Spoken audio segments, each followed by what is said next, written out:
Hello, everyone, and welcome to the Sidereal Insights Astro update for June 1st, 2020. I'm Phaedra. I'm the astrologer and artist of Mystick, Physick, Astrology. Welcome to the broadcast today. We are running quite a bit late. Sorry, we're behind schedule today. We have major technical difficulties behind the scene, and I apologize for that. So what we do here on the broadcast on the Sidereal Insights Astro Update is we explore the astrology of the current planetary transits across the heavens from a Western sidereal perspective. And so we're looking at the transits for the coming 2 weeks today. And if you need to look up your sidereal sign placements, you can use our easy online calculator at mystickphysick.com/sidereal tools to find out for free. Thank you for joining me today. So I'm Phaedra. I'm the astrologer and artist of Mystick, Physick, Astrology, and I use Western sidereal astrology in my practice. And that's why you can use the calculator to look up your sidereal chart if you need that. Really what I do in my practice is I work with folks just like yourself to help reconnect with your soul purpose and remember why you came into this world to begin with.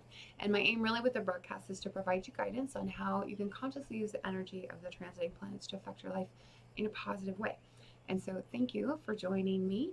Today, we're going to be talking about retrograde season, kind of a recap of where we're at with retrograde season. We're going to be talking about the full moon lunar eclipse in Scorpio coming up on Friday, and we're going to be talking about some upcoming transits.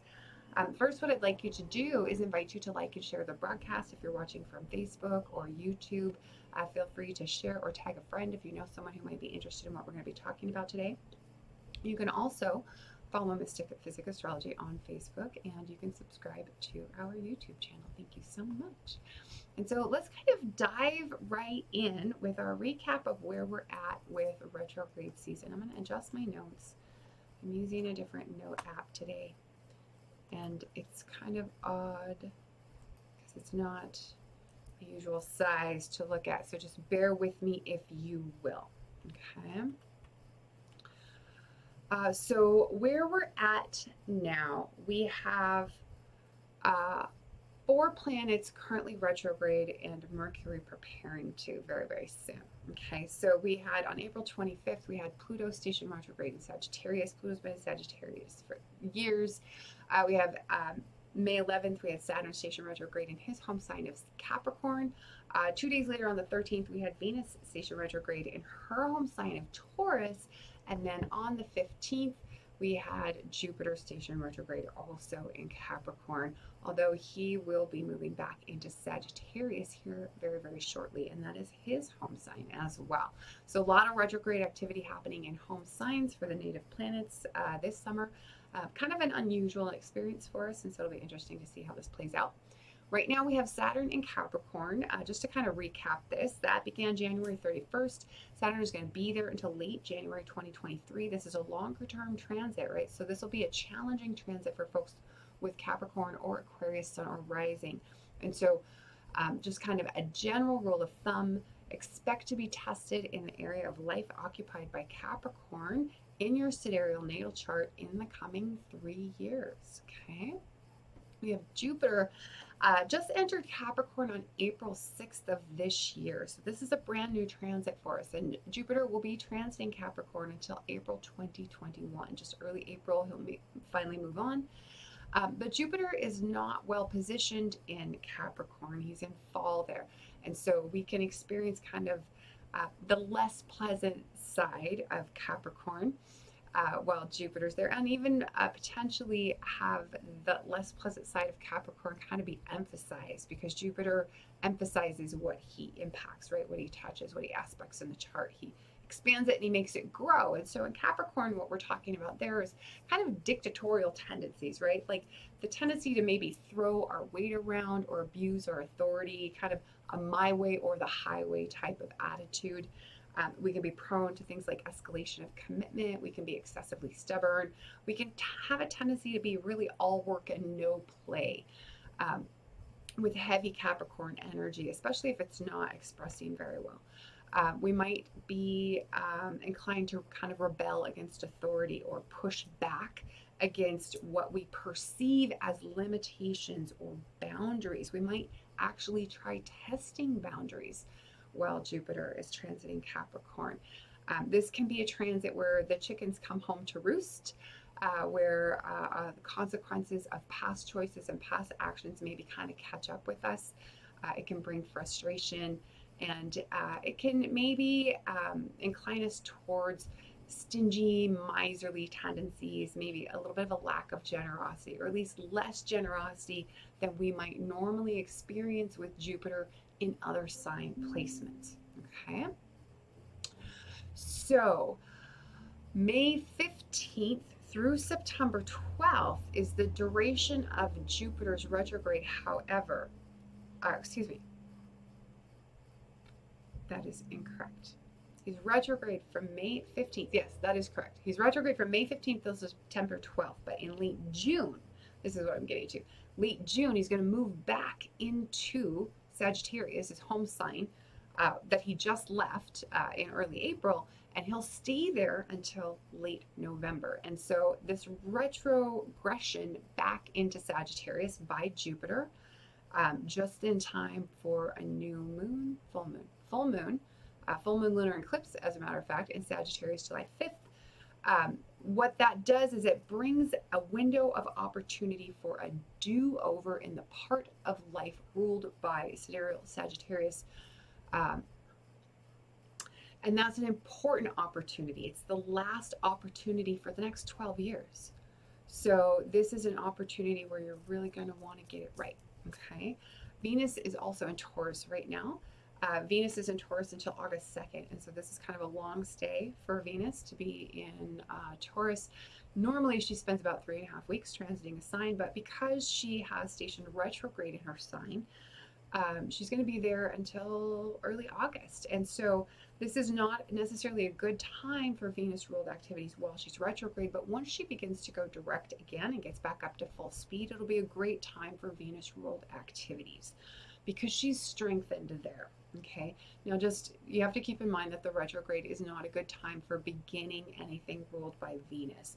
Could be good for things like bargain hunting for art or antiques, valuables of that sort. If you've had your eye on a purpose, you could stumble into a really good bargain, but don't go making an impulse purchase of that nature. Don't go starting a new business or having elective cosmetic surgery or making major changes to your appearance. Like you don't want to be going out and finding a new stylist right now. Stick with your same old stylist. You may reconnect with past lovers during Venus retrograde, but it's not really a good idea to begin a new love affair with Venus retrograde, as you may not be seeing the situation completely clearly, and you won't get a clear picture of the situation until Venus goes direct again, which she'll do in late June. She'll be out of her shadow in late July. Okay, now if your relationship has issues, depending on whether Venus is direct or retrograde in your own natal chart, if your relationship has issues, they can surface or resurface if they're ongoing issues during a Venus retrograde period. She might highlight where things are not quite as strong or supportive as we need them to be in our partnerships during a retrograde period. And Venus retrograde is really a good time to be reevaluating things like relationships, your personal values, whether or not things are still worth keeping in your life, if they're still reflective of what's important to you and what your priorities are at this moment in time. And so sometimes this is a good opportunity to kind of take stock of what you might need to clear out during a Venus retrograde, because your priorities may have changed, what's important to you may have changed, your own sense of self-worth may have shifted, and you may find that your life just needs to realign with the newest version of you and your values. Okay, now Venus is now just coming back in bounds. Keep in mind she's been out of bounds since April 2nd, so that part of her transit will begin to normalize. And we had been talking about that for several weeks, that Venus out of bounds can incline us to unusual or eccentric relationships, eccentric and unusual tastes in art, fashion, or jewelry, kind of an avant-garde type of taste. But that was an unusual opportunity for business direction to kind of take a creative turn as well. But now that she has come back within bounds of our tropics, that is less likely to be part of her expression. That kind of normalizes. So we get to more traditional or mainstream experience of Venus now. Okay, now Something else to keep in mind is that we are going to have Mercury stationing retrograde here pretty soon, and Mercury just went out of bounds himself. So even though Venus has come back within bounds, Mercury's headed out of bounds now, and he'll be out of bounds.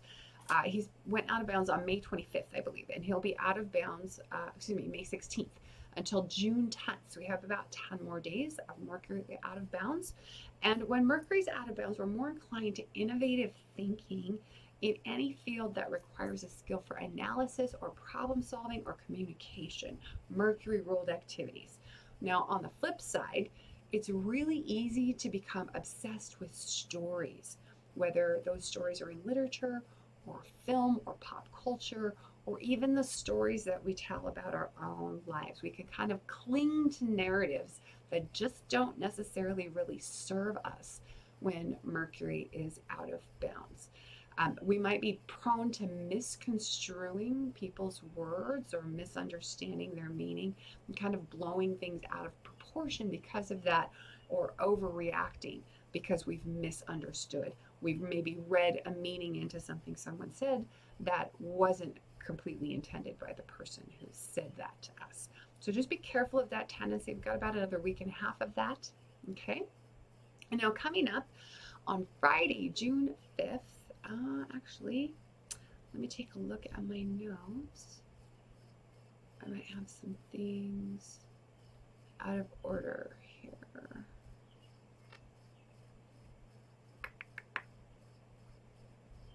Friday, June 5th, we have the full moon lunar eclipse in Scorpio coming up. That's at 20 degrees, 32 minutes. But that little snippet we're going to talk about later on the broadcast. So let me just delete it from my notes. Mercury in Gemini, I want to talk about that right now because we're talking about Mercury, right? Mercury being out of bounds until the 10th. Well, he just moved into Gemini on the 25th, and he rules Gemini. But he's entering his retrograde shadow tomorrow, right? So you better be wrapping up Mercury ruled activities now within the next 2 weeks, because he's going to station retrograde on the 18th. And by the time we get close to the 18th, you're going to want to hold off on starting anything new as regards to Mercury retrograde and Mercury ruled activities. And if you need a refresher on that, I'll include a link in the video description to my Mercury retrograde survival guide. You can brush up on that, and you can also get guidance on how you can tailor your Mercury retrograde activities to align with where Mercury will be retrograding in your natal chart, so that you can take best advantage of the Mercury retrograde period, because they are quite useful and you can learn to kind of look forward to them because of that. So I'll post a link to the Mercury retrograde survival guide, and don't forget you can also watch my video 5 things not to do during Mercury retrograde to kind of get a refresher on some things that are just not advised during that time frame. It runs for about 2-3 weeks or so, not including the shadow period. We also, moving on to Mars, had Mars move into Sidereal Aquarius on May 5th, so not quite a month ago, and he'll be there for 6.5 weeks until June 19th. Okay, so Mars in Aquarius can tend to stimulate kind of an increase in mental activity and the exchange of information and communication. But it can also include an increase in disinformation or like bad information. And that includes, when we talk about information, that includes data or knowledge, right? And it can also kind of generate an increase in social activity. Aquarius rules extremists. I mentioned this 2 weeks ago on the broadcast, and I think we can kind of see that this is playing out in the United States right now for sure. Aquarius rules extremists, and Mars is representative of the god of war, right?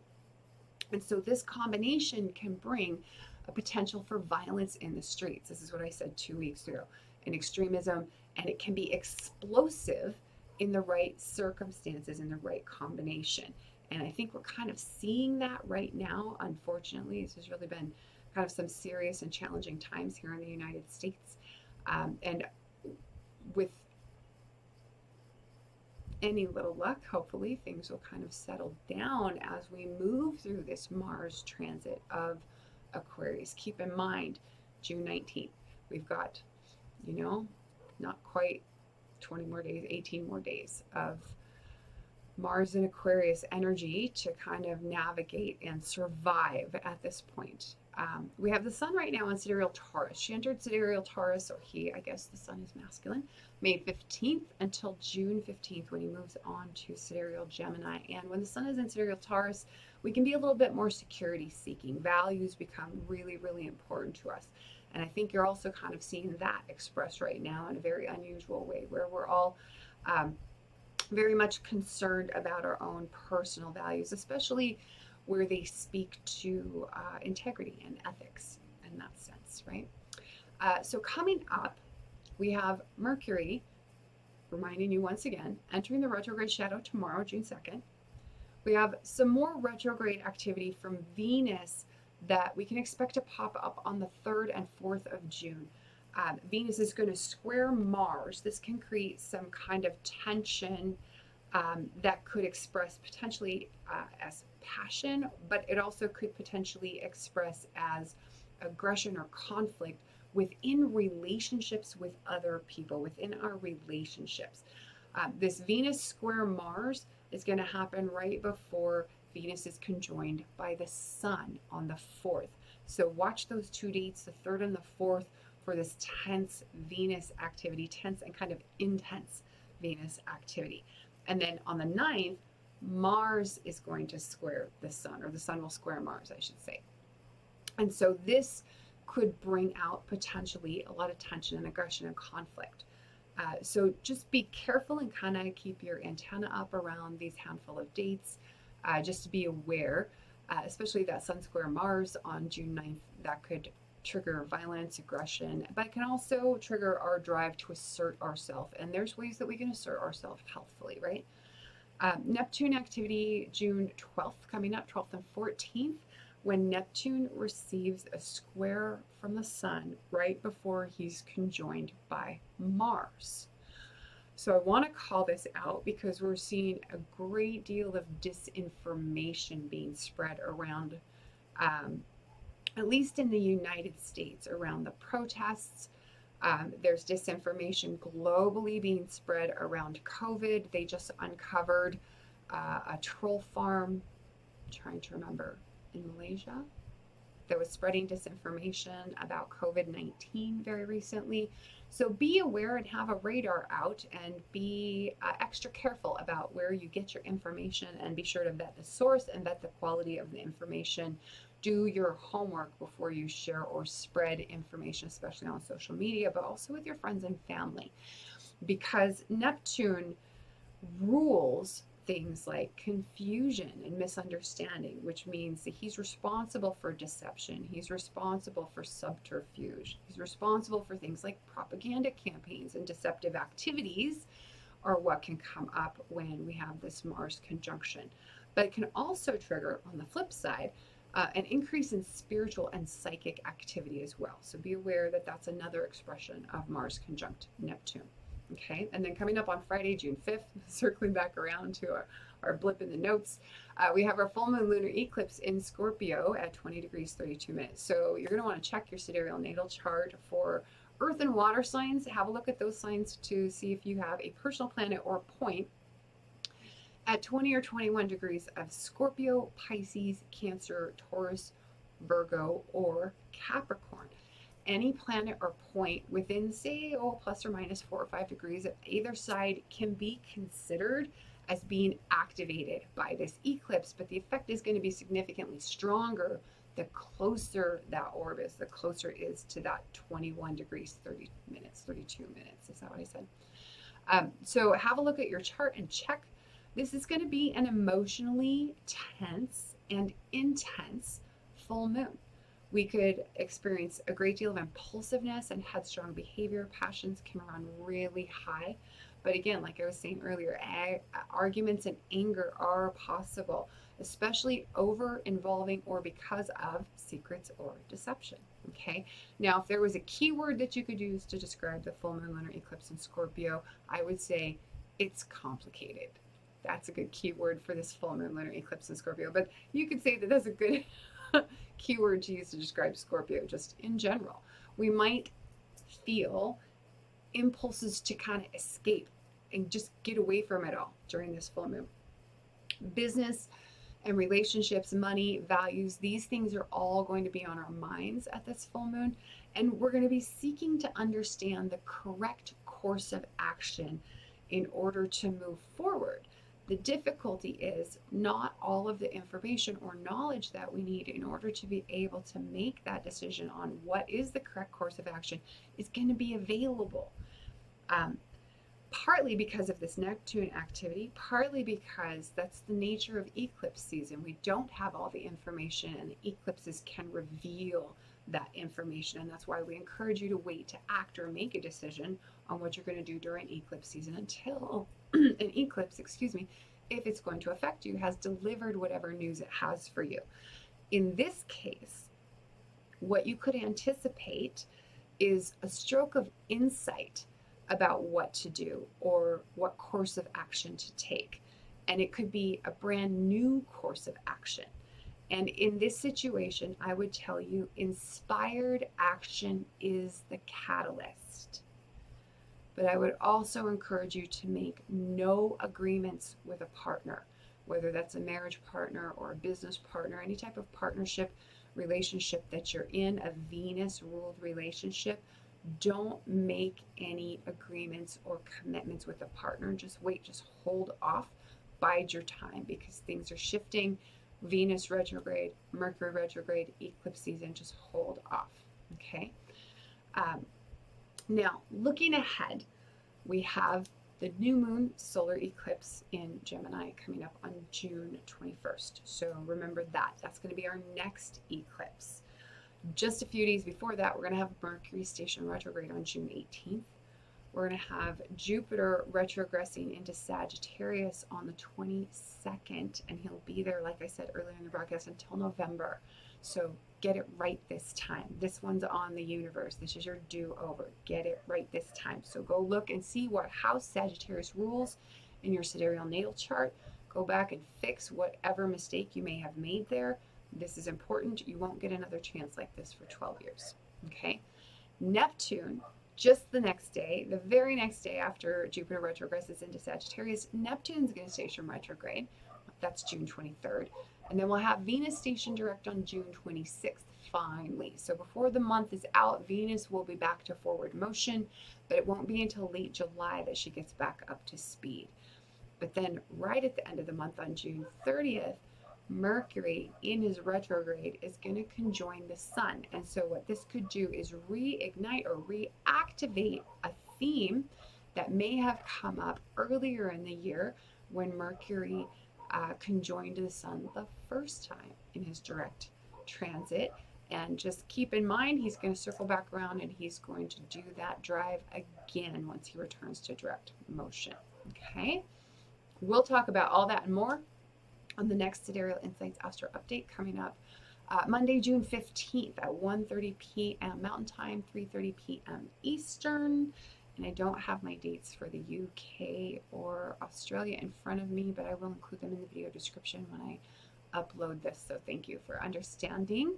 Just a few announcements. Watch my latest eclipse season video. It's up on the website. It's been available for about 3 weeks now. The June and July eclipse season critical dates and degrees to know.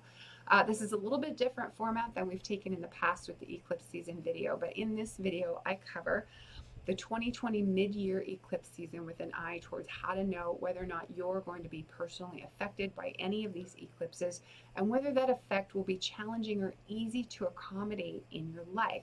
And also we're going to talk about what dates you need to know to keep your eye on in the upcoming year if you're directly affected by any of these 3 eclipses. And there's 3 this time, folks. Normally we would only have 2. We're shifting from one eclipse family to the next right now, and so we're experiencing 3 in a series. And so that video you can watch at the website at mystickphysick.com. June-July-2020-eclipses-critical-dates-degrees. I'll give you the link so you don't have to try to remember that and type that out. And if you need an eclipse refresher, you can catch also my video, 3 important eclipse essentials that you need to know. That's at mystickphysick.com/eclipse-essentials. please follow Mystic Physick on Facebook and be sure to like and share this broadcast. And please subscribe on YouTube as well. You can click on the notification bell and get notifications every time I go live or upload a new video. I want to invite you to click on that bell notification so that you don't ever miss a broadcast. And thank you so much for watching. We'll see you again next time.